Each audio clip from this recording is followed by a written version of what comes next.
अस्सलाम वालेकुम मेरे अजीज़ वतनों,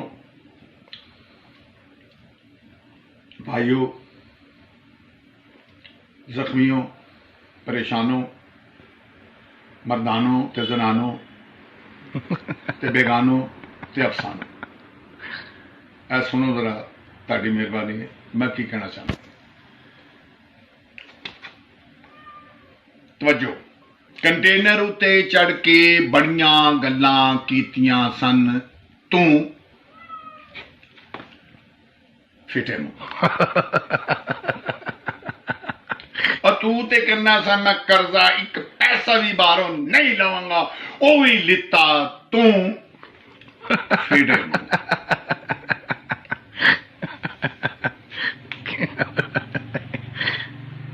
और तू यही क्या सी NRO नहीं दूंगा, 50 रुपए विच दिता तू ऐ फिटे मुंह।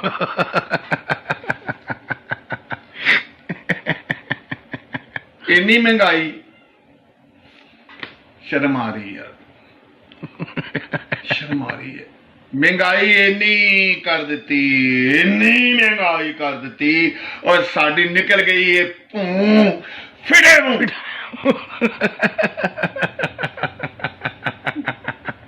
और चोर चक्के सब कुछ लैके इथों नस गए और तू पुट नहीं सकिया उन्होंने चूं फिटे मुंह, फिटे मुंह, फिटे मुंह।